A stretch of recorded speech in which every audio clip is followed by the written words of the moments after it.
Hi friends, welcome to my channel. आज 3 अप्रैल और आज का दिन है वेडनेसडे। आज द हिंदू न्यूज़पेपर का कुछ इंपॉर्टेंट आर्टिकल हम डिस्कस करेंगे। कुछ न्यूज़पेपर जो एडिटोरियल एनालिसिस है, कुछ न्यूज़ के अंदर है, हम डिस्कस करें मेनली एडिटोरियल एनालिसिस आज का दिन में, क्योंकि जो आज का जो एडिटोरियल पार्ट है काफ़ी इंपॉर्टेंट है। हम चारों जो एडिटोरियल एनालिसिस करने वाले हैं। आज का जो फर्स्ट एडिटोरियल एनालिसिस है वो WMO को, डब्ल्यू जो है वर्ल्ड मेट्रोजन ऑर्गेनाइजेशन, उसका रिपोर्ट के बेस में है, वो हम डिस्कस करेंगे। जो poll campaigns in India must reflect जो क्लाइमेट इशू है, जो पोल कैंपेन जो है उसका ऊपर डिस्कस किया है, ये एडिटोरियल हम एनालिसिस करेंगे। ठीक है। दूसरा है काचादीबो जो आइलैंड है उसको पढ़े, वो हम ऑलरेडी कल डिस्कस किया। आज हिंदू न्यूज़पेपर में कुछ डिटेल एनालिसिस किया, वो हम भी कवर करेंगे। ठीक है। तीसरा एडिटोरियल एनालिसिस है, क्या India experience more heat wave days in summer. इसके ऊपर काफ़ी कंट्रोवर्सी है, काफ़ी चर्चा में आ रहा है। क्या इस साल जो है समर में जो 2023 में हॉट ईयर बताया जाता है, बहुत गर्मी 2023 में था, क्या 2024 में भी सेम ऐसे रहेगा? इसके ऊपर एनालिसिस है, ये हम डिस्कस करेंगे। ठीक है। लास्टली GST के ऊपर, इस बार GST 2023-24 फाइनेंस ईयर में GST जो काफ़ी अच्छा परफॉर्मेंस किया, ये टॉपिक को हम डिस्कस करेंगे। ठीक है।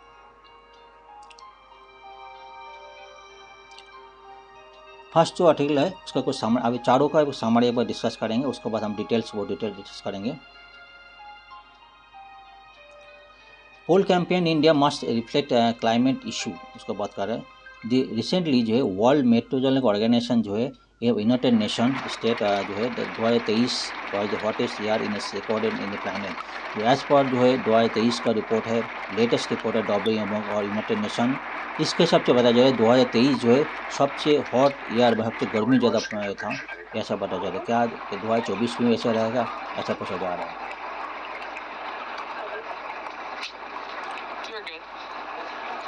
मोरोबादी average temperature rise from pre industrial level, जो हम बात करेंगे बार बार, जो COP28 में आपको पता होगा डिस्कशन हुआ था, जो ग्लोबल वार्मिंग जो है टेम्परेचर है, एवरेज टेम्परेचर है, ऐसा बरेजर है वन, अभी जो है हमको टारगेट दिया था, जो गवर्नमेंट जो वर्ल्ड वाइड टारगेट लिया था 2 डिग्री तक लिमिट करना, 2 degree of pre industrial level तक उन्होंने हमको लिमिट रखना है।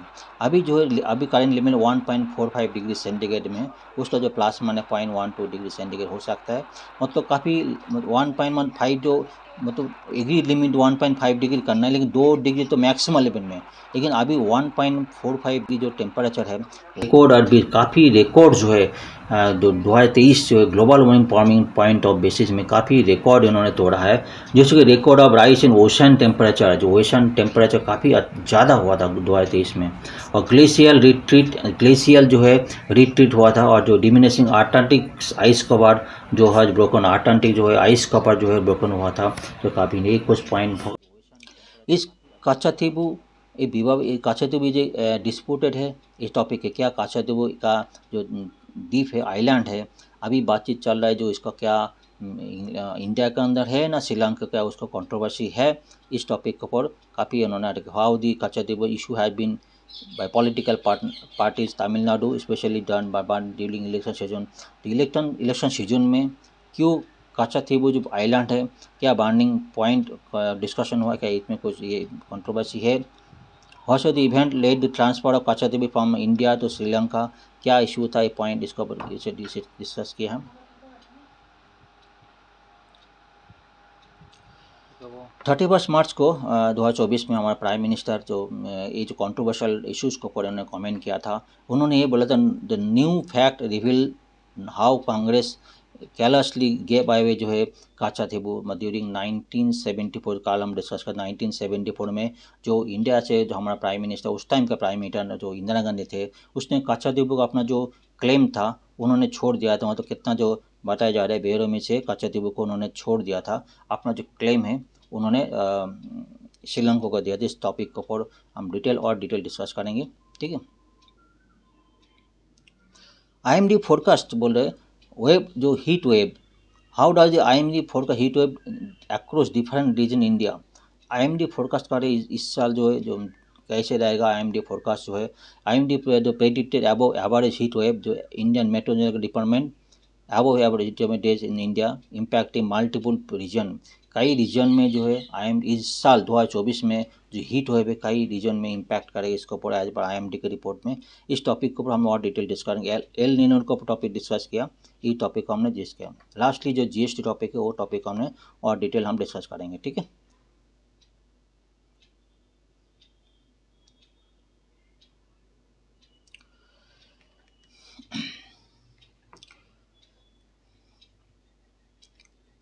एज पर WMO वर्ल्ड मेट्रोलॉजिकल ऑर्गेनाइजेशन जो रिपोर्ट निकला रिसेंटली, यूनाइटेड नेशन का रिपोर्ट निकला, इसके ऊपर जो उन्होंने यही बताया जो 2023 जो है hottest year of the as पर जो सबसे ज़्यादा हॉटेस्ट ईयर, सबसे गर्मी जो था, ठीक है, 2023 है। सिर्फ यही नहीं, और भी कई सारी जो है उन्होंने जो रिकॉर्ड्स जो है मतलब in terms of global warming जो है उन्होंने 2023 को जो है तोड़ा था।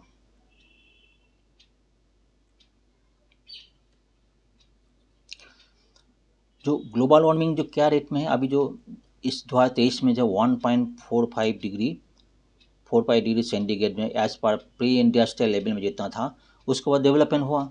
अभी जो लास्ट 28 COP28 में जो दुबई में हुआ था, उसमें यही डिसीजन हुआ था हमको जो है सबको मैक्सिमम 2 डिग्री सेंटीग्रेड तक of global warming pre industrial level तक उसको मेंटेन करना है। प्री इंडस्ट्रियल लेवल में जितना था उससे 2 डिग्री अंदर रखना है, ठीक है। लेकिन अभी जो है 2023 में 1.45 डिग्री सेंटीग्रेड ऑलरेडी हो गया। तो मैक्सिमम बॉर्डर लाइन में जो ऑलरेडी जो साइंटिस्ट है उन्होंने ये बोला 2 डिग्री नहीं, 2 डिग्री मैक्सिमम हो जाएगा। उन्होंने बोले मैक्सिमम 1.5 डिग्री तो मेंटेन करना ही है। लेकिन ठीक है, आज अभी जो WMO का रिपोर्ट है वो बता रहे ये जो रिपोर्ट है 1.45 डिग्री सेंटीग्रेड है, ये काफ़ी बॉर्डर लाइन में है, ठीक है।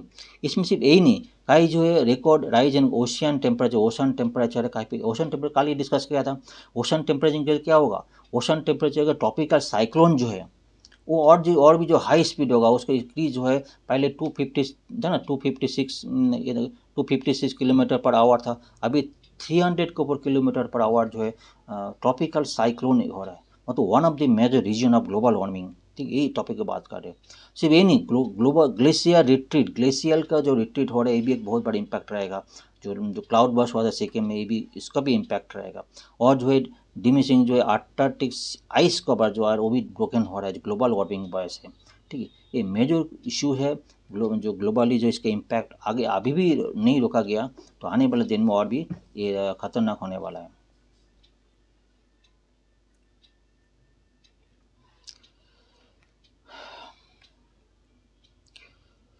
Sea level rise around the planet has also been observe. Sea level rise जो अब देखा है, सी लेवल राइज और इंक्रीज हो रहा है frequently of extreme weather event such as heat wave, जो एक्सट्रीम हीट वेव एंड जो torrential rains and tropical cyclones are increase. बहुत करते हैं ट्रॉपिकल साइक्लोन इंक्रीज होगा। जब सी जो सरफेस वाटर इंक्रीज हो जाएगा तो ट्रॉपिकल साइक्लोन और भी भयंकर और भी खतरनाक हो जाएगा।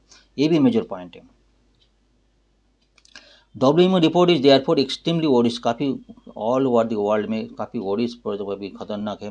Making the imperative to trigger corrective and preventive action, public awareness create करना पड़ेगा। जो ग्लोबली जितना भी हमको डिसीजन लिया गया, जो COP28 जितना भी डिसीजन लिया गया, हमको जो रिन्यूएबल एनर्जी इंक्रीज करना है, हमको फॉसिल फ्यूल को हमको रिड्यूस करना है। फॉसिल फ्यूल हमको रिड्यूस करना है, ठीक है। ये तो जितना भी टॉपिक था, कार्बन एमिशन रिड्यूस करना है हमको, जो ग्लोबल वार्मिंग जो गैस है, कार्बन डाइऑक्साइड मीथेन सब गैस है, इसको रिड्यूस करना है, अदरवाइज जो है ग्लोबल टेम्परेचर इंक्रीज हो जाएंगे, ठीक है। ये बताया जा रहा है ये जो मैटर है making imperative trigger collective public action, something similar जो कोविड-19 में जितना भी पैंडेमिक जितना भी ग्लोबली एक्शन लिया गया था, सेम कंडीशन जो अभी आ रहा है, अभी आ गया है, जो ग्लोबल वार्मिंग टेम्परेचर उन्होंने बताया जा रहा है।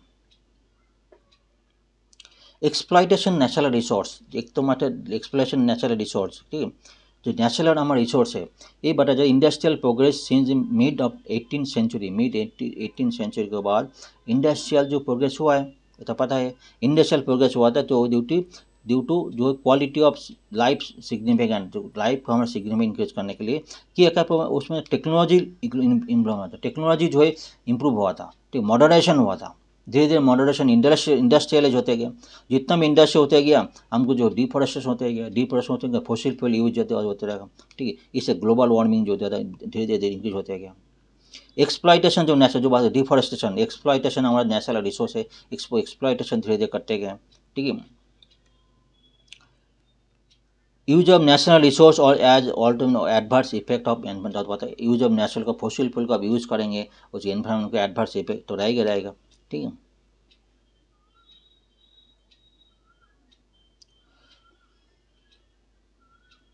क्या क्या स्टेप्स हमको लिया गया, जो हम बात करें पेरिस एग्रीमेंट, उसको पेरिस के बाद काफ़ी COP 26, 27, 28 में काफ़ी डिस्कशन हुआ था, ठीक है।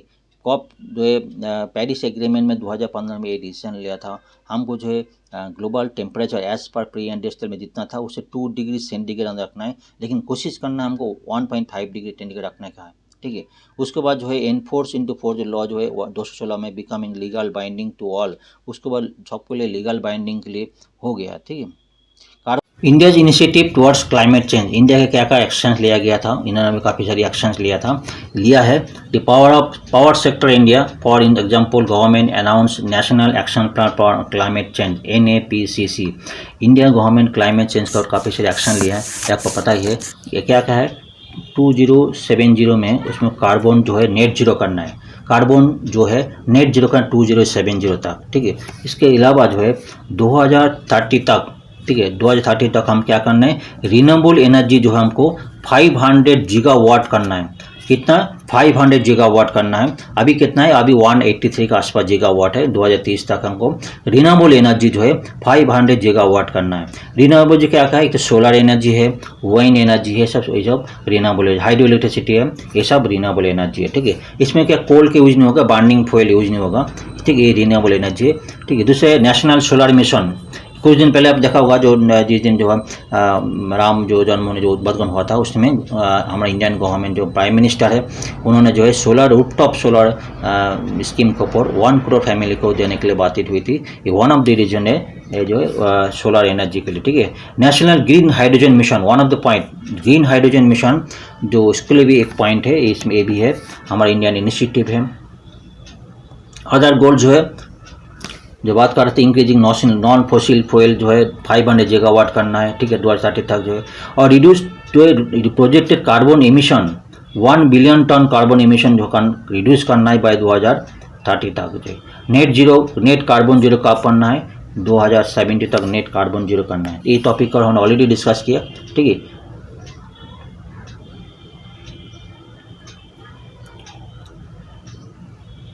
इलेक्शन सीजन में बात कर रहे हैं, इलेक्शन सीजन में क्या का यह जो अभी रिसेंटली इलेक्शन सीजन आ रहा है, इसमें गवर्नमेंट की तरफ से एक हीट वेव है, ठीक है। हीट वेव में गवर्नमेंट तरफ से क्या क्या स्टेप लिया, इलेक्शन कमीशन ने क्या क्या स्टेप लिया, ये भी एक इंपॉर्टेंट टॉपिक है, ये बताया जा रहा है। Election commission India election season externally है ब्रॉट इन फेस्टिव सीजन, जो समर सीजन में हो रहा है, उसमें नेसेसरी स्टेप्स वाटर बोतल लेके साथ में जाए, उसमें जो ये भी पॉइंट है। काफ़ी सारी जो है WN report in election season, in this season WN report showed result and एक जो है सेकंड जो है अवेयरनेस क्रिएट करना, सबको ह्यूमैनिटी क्रिएट करना, एक कुछ टॉपिक है, ठीक है।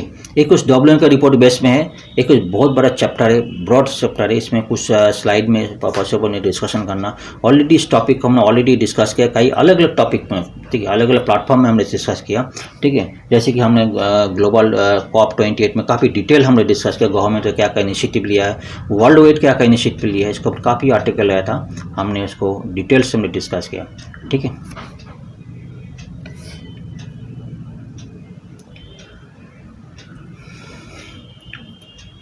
इस काचातीबू आइलैंड इज ए डिस्प्यूटेड है। अब इतने दिन बाद 1974 पर जिसमें दोनों कंट्री के बीच में इस टॉपिक को ऑलरेडी क्लियर हो गया था, अभी इस डिस्प्यूटेड हो रहा है। इस टॉपिक के ऊपर क्या अभी भी डिस्प्यूटेड है, इस टॉपिक को आर्टिकल है, ऑलरेडी मैं कल इसके ऊपर ऑलरेडी डिस्कस किया था, इसके ऊपर दोबारा मैं बात कर discuss as per Hindu articles, ठीक है।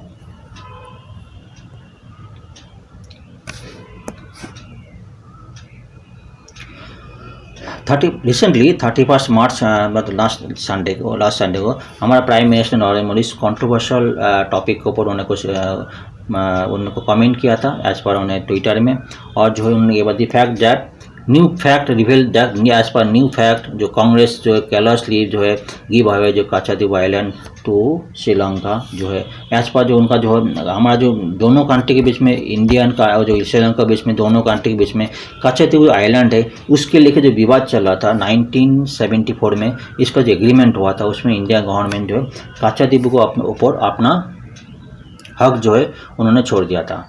वायर इज काचादीप आइलैंड लोकेटेड कहाँ पे है? काचादीप आइलैंड जो है वो 285 एकड़ से बहुत छोटा द्वीप है, ठीक है, बहुत छोटा मतलब 1.6 किलोमीटर लंबाई होगा और चौड़ाई में जो मैक्सिमम 30 मीटर 300 मीटर तक है। इसमें जो है रामेश्वरम यहाँ पे है, ये रामेश्वरम से यहाँ से कितना है कम बोला 33 किलोमीटर से इंडिया का रामेश्वरम, और इसका जो यहाँ पर जो है इंडिया का जो है वो 62 किलोमीटर ऑफ जाफना, यहाँ पे दिस जाफना है श्रीलंका का, यहाँ से 62 किलोमीटर है, ठीक है, जिसे गापा मॉडल, ये इसका लोकेशन है। प्राइम मिनिस्टर का कमेंट के बाद सब्सिक्वेंटली स्टेट बीजेपी और भी बीजेपी लीडर से AIADM के लीडर से उन टॉपिक को उन्होंने कांग्रेस को DM को लीडर्स को उन्होंने और भी कमेंट करना चालू कर दिया था। उसके बाद 16 मार्च को Tamil Nadu chief minister and DM को हेड चीफ जो है मिस्टर AM के स्टालिन क्या बोला कमेंट क्या बोले तो उसमें जो काचादीप जो द्वीप है 1974 में जिस टाइम इंदिरा गांधी ने उसके ऊपर एग्रीमेंट किया था उस टाइम जो है DM की तरफ से प्रोटेस्ट भी किया गया था और जो है तमिलनाडु गवर्नमेंट को डिस्कशन किया हुआ किनाई में जो एग्रीमेंट हो गया था, ठीक है, इस टॉपिक को उन्होंने DM का जो स्टालिन कमेंट किया था। He asked prime minister what step are to be taken by the letter to retrieve island, तो आइलैंड को रिट्रीव करने के लिए क्या क्या स्टेप लिया जाए इसके ऊपर प्रधानमंत्री से डिस्कस किया। एक्चुअली तमिलनाडु के फिशरमैन जो है ये एरिया में जाके उन्होंने फिशिंग करते हैं, लेकिन तमिल जो लोकल में क्या फिशिंग कम होते गया, रिसोर्स कम होते गए, इसलिए जो काचादीप एरिया में जाके उन्होंने फिशिंग करते रहते हैं। तमिलनाडु तो फिशिंग में बहुत बड़ा इंडस्ट्री है, उन्हें बहुत टॉपिक उन्होंने फिशर जो अपना गुजारा करता है, ठीक है। इन्होंने जो है ये जो क्या है इन्होंने दो फेस्टिवल है रामनाथपुरम फेस्टिवल है 2 दिन का बॉयकॉट किया, ठीक है, as a mark of protest against Sri Lanka government continuing arrest of Indian fisherman and on charge of poaching, जो है वहाँ पे पोचिंग करने के फिशिंग करने के लिए काफ़ी उन्होंने इंडियन फिशर को जो है उन्होंने अरेस्ट कर लिया था और टर्चर भी करते, डेथ का भी किसी को डेथ भी हो गया था। Demography and soul structure of island में यहाँ पे एक चर्च भी है जो हर साल जो है कई इंडियन जो क्रिश्चियन लोग हैं और जो है श्रीलंका क्रिश्चियन जो है वहाँ पे जाते हैं, वहाँ पे क्रिश्चियन वहाँ पे जगह उसको पूजा करते हैं। द आइलैंड इज अनइनहैबिटेड, वहाँ पे कोई आदमी नहीं है क्योंकि वहाँ पे पानी का संकट है, ठीक है, इसमें क्या मेनली वाटर क्राइसिस होने की वजह से उसमें वाटर जो वहाँ पे कोई रह नहीं सकता, उसमें मेन प्रॉब्लम तो यही है, ठीक है। दूसरा जो है यहाँ पे जो है सोल स्ट्रक्चर ऑफ आइलैंड जो आइलैंड सोल जो है यहाँ पे जो सेंट जो एंटोनी चर्च है, ठीक है, सेंट एंटोनी चर्च है, वहाँ पे ड्यूरिंग एवरी फेस्टिवल टाइम में इंडिया वो श्रीलंका दोनों जगह से जो है पहले जो क्रिश्चियन लोग वहाँ पे जाता है, ठीक है, वहाँ पे जाकर अपना पूजा करते हैं, ठीक है।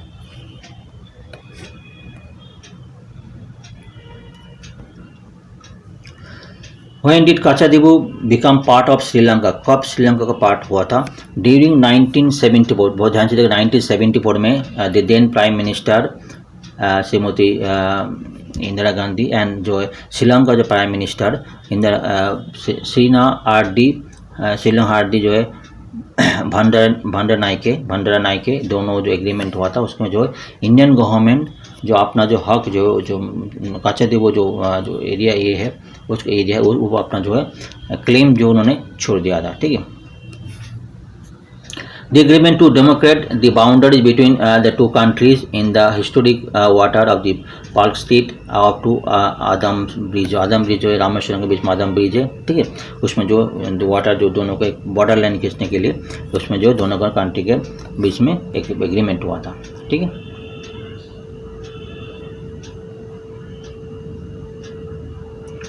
यहाँ से मोदी गांधी आए प्राइम मिनिस्टर तब तक मेरिटाइम बॉर्डर का क्या क्या प्रोविजन था?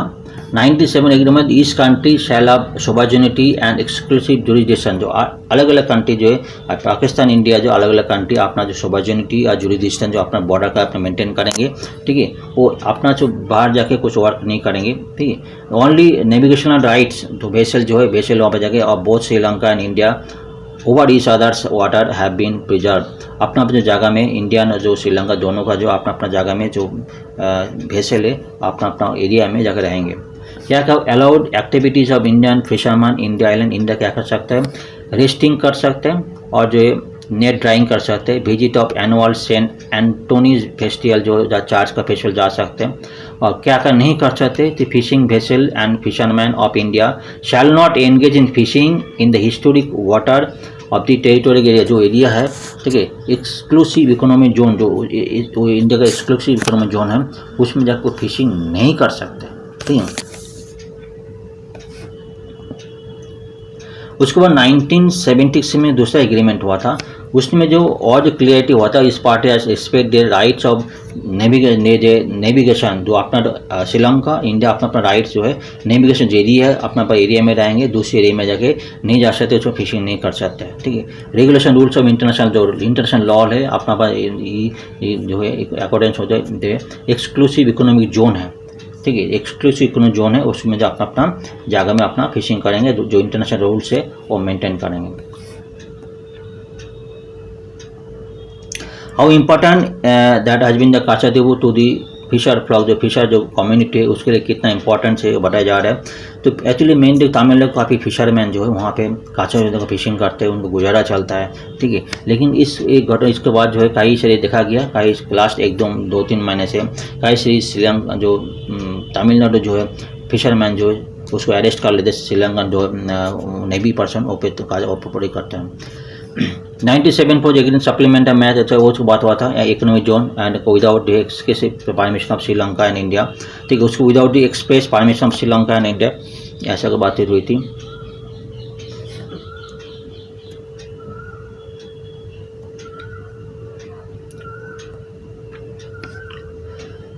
What is the stand of Indian government on the issue? Issue का क्या इंडियन का क्या इशू था ऑन अगस्त 2013 में इंडियन गवर्नमेंट क्या सुप्रीम कोर्ट क्या बोले, सुप्रीम कोर्ट ये बोला था जी that the question of retrieval of Katchatheevu from Sri Lanka did not arise on the age no, उसको बोले काचादेवू को श्रीलंका से वापस लेने के लिए कोई ऐसा कोई इशू नहीं है, क्योंकि काचादेवू श्रीलंका इंडिया के टेरिटरी के अंदर था ही नहीं, ठीक है, इसलिए as no territory belong to India और सेडेड टू श्रीलंका, ऐसा कोई टेरिटरी जो इंडिया के अंदर था तो श्रीलंका वापस कर दिया, ऐसा नहीं था, ऐसा कोई पॉइंट नहीं था, इसलिए उसको वापस लेने कुछ बात ही नहीं हो रहा है, ठीक है, एक पॉइंट है।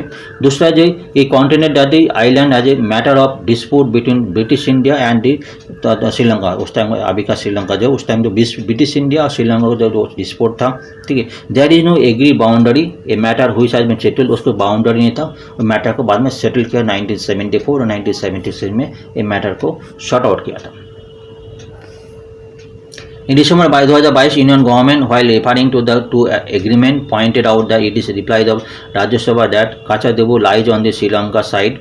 उसके बाद 2022 में एक पॉइंट को राज्यसभा में बताया गया, क्वेश्चन था इसको बताया जाए, सो काचादेवू है lies on Sri Lanka side of the India Sri Lanka international maritime boundary, तो दोनों का बाउंड्री है काचादेवू जो है श्रीलंका साइड में, ठीक। ये एडेड ये matter has as subject to justice supreme court, अभी सुप्रीम कोर्ट का अंडर मैटर है क्या जस्टिस लेना है इसका टॉपिक खबर, ठीक है। What are the India's concern of Katchatheevu island, India का कंसर्न है, ठीक है, बहुत सारे पॉइंट है। डिटेनिंग द इंडियन फिशरमैन जो तमिलनाडु जो फिशिंग करने जाता है काचादेवू, 6000 को वो जो इंडियन फिशरमैन जो है श्रीलंका नेवी ने तो उसमें डिटेन कर लिया था, और 1100 को वो जो fisherman vessel have been seize, 1100 को जो फिशिंग वेसल है सीज कर लिया था श्रीलंका नेवी ने, ठीक है, in the last 20 years. Livelihoods of traditional fishing community affected, जो फिशिंग जो श्रीलंकन जो फिशरमैन है और जो वंश परम्परा जो फिशिंग करते थे उसको काफ़ी इम्पैक्टेड हुआ, क्योंकि उसके बाद जो श्रीलंकन जो नेवीज है उसके ऊपर जो काफ़ी सारे उसको करने ज़्यादा जो उसके ऊपर फिशिंग करने नहीं देते, ठीक है, उसको अरेस्ट भी कर लेते हैं। The threat to socio-cultural fabric of of the region. Dispute has treated that the cultural और social fabric Indo Sri Lanka region जो है पड़े जो दोनों इसमें क्या झगड़ा होने से क्या होगा, दोनों डिस्प्यूट होने के बाद इंडिया श्रीलंका दोनों के बाद में डिस्प्यूट हो रहे थे। काफ़ी सारी श्रीलंकन जो कम्युनिटी है उसका रामनाथपुरम जो फेस्टिवल है उसमें बाइकआउट भी किया था।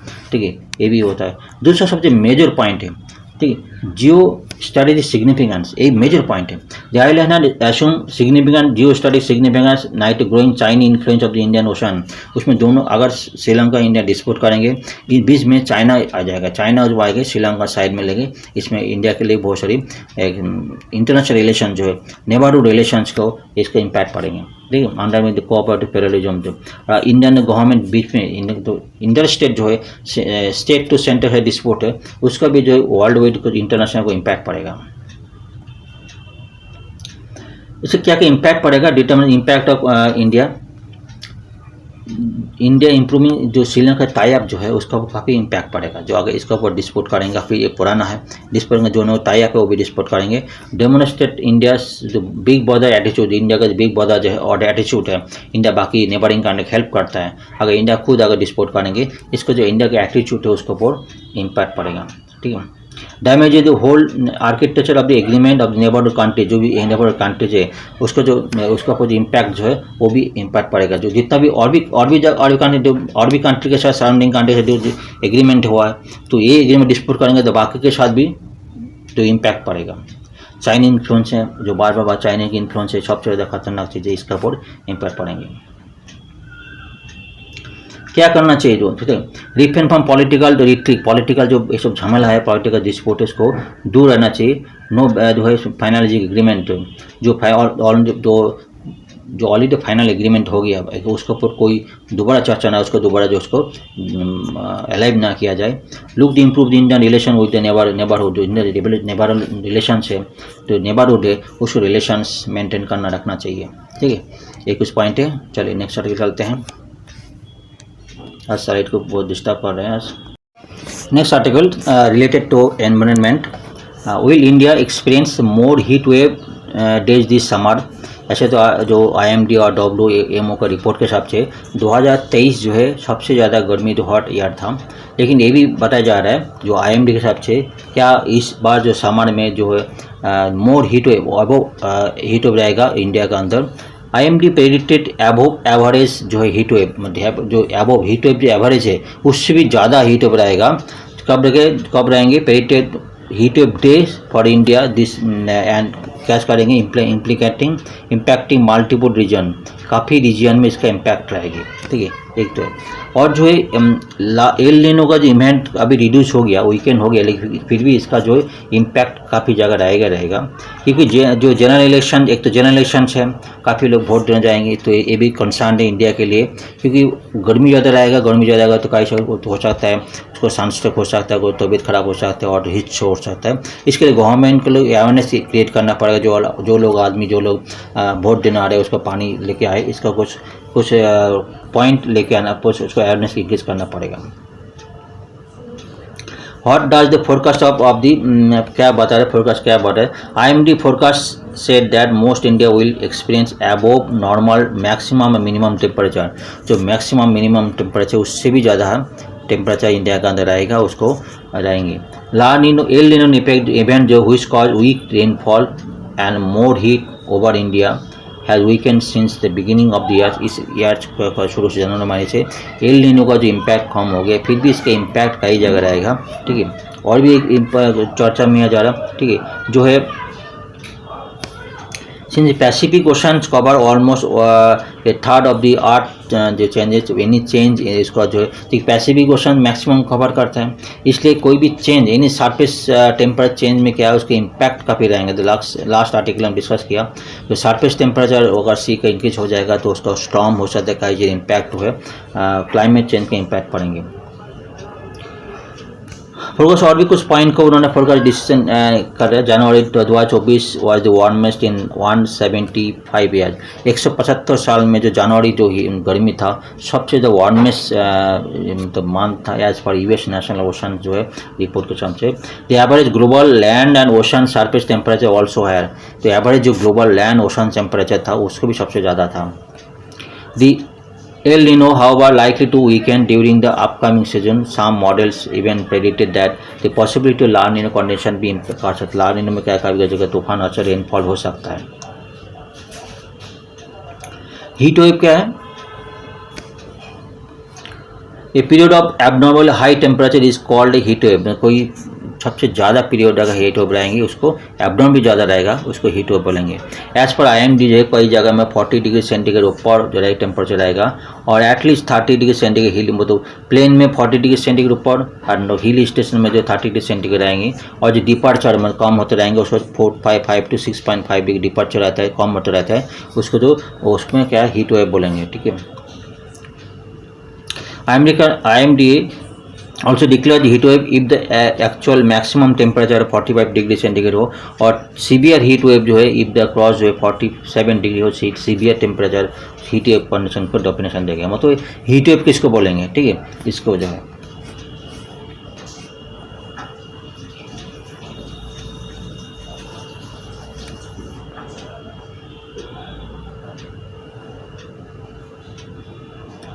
What is causing an increase in heat wave days.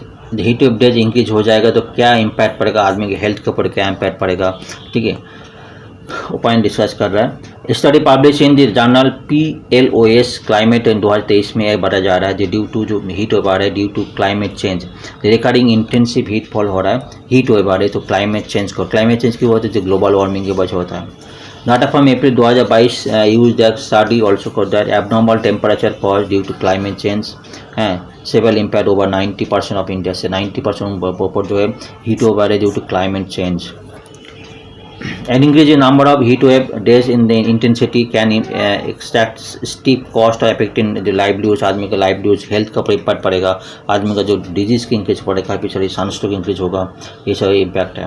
Higher temperature can affect human health by causing heat stress. ये भी स्ट्रोक हो जाएगा उसको वो इशू जाएगी. ठीक है. What measures has election commission advise to manage the impact of heat wave. Election commission क्या है जो बात ऑलरेडी किया था जो अवेयरनेस क्रिएट करना पड़ेगा जो है क्योंकि हीट वेव इतने गर्मी के टाइम में कुछ वोट देने आएंगे इसको नेसेसरी प्रिकॉशन लेके आना पड़ेगा. ठीक है. ये कुछ पॉइंट है. नेक्स्ट और चलते हैं GST के ऊपर. ठीक है. GST इस साल जो है GST को काफ़ी हमने ऑलरेडी डिस्कस किया है डिटेल हम डिस्कस नहीं करेंगे ऑलरेडी पॉइंट को डिस्कस है.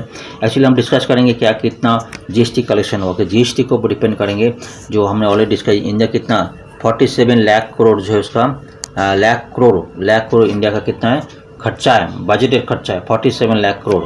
ठीक है.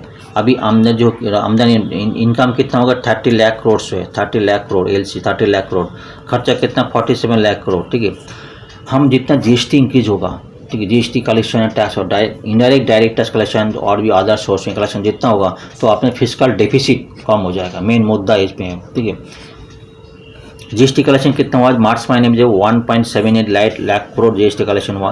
टोटलिटी जो होगा जो 20.18 लाख करोड़ जो GST कलेक्शन हुआ. अभी बताया जा रहा है मार्च का जो कलेक्शन है ना तो सेकेंड पहले कितना था अप्रैल में हाईएस्ट था उसके बाद सेकेंड था. अभी जो ब्लू येलो है दिस ईयर का है और जो ब्लू है लाइन दिखाया था लास्ट ईयर का तो एज कम्पेयर टू इंक्रीज है ही है. मेन सिग्निफिकेंट जो GST का मेन सिग्निफिकेंट यही है GST जितना इंक्रीज होगा तो हमारा फिजिकल डेफिसिट वो इंक्रीज डिक्रीज हो जाएगा क्योंकि जितना खर्चा है उतना तो हमारा अभी तक जितना 47 लाख करोड़ बहुत खर्चा है. ठीक है. अभी इनकम इतना नहीं मिनिमम 30 लाख करोड़ इनकम 17 लाख करोड़ उधारी है. ठीक है. कि मेन सिग्निफिकेंट GST जितना भी इनकम होगा उतना मतलब है उधारी कम हो जाएगा इसका मेन सिग्निफिकेंस है. तो फ्रेंड्स आज बहुत सारे पॉइंट डिस्कस किया. आज लेक्चर में यहीं पे शेष करता हूँ. आशा करता आपको कमेंट कई लोगों ने कमेंट कर रहे हैं मेरे को बहुत अच्छा लग रहा है. काफ़ी दिन बाद कमेंट कर रहा हूँ. मैं कोशिश करूँ इसको अच्छी तरह आपको समझने के लिए मैटर को बहुत कम अगर अच्छे से समझो आपको दिमाग में ऐसा घुस जाए मतलब कोई पॉइंट है ऐसा दिमाग में ऐसा घूम जाए ज़िंदगी में ना भूले ये पॉइंट में अपना जो कई सारी आप देख ही रहे हो कई कोशिश कर रहा हूँ कई सारी पॉइंट को ले आने के लिए आगे और इम्प्रूव करेंगे. Thank you very much for seeing my channel. अगर मेरा चैनल आपको बहुत अच्छा लगा तो लाइक शेयर कमेंट जरूर होना चाहिए और शेयर भी होना चाहिए अपना फ्रेंड्स को उसका बारे में आप मेरा चैनल के बारे में बताइए उसको सब्सक्राइब और देखने के लिए बोले. Thank you very much. Thanks a lot. Thank you.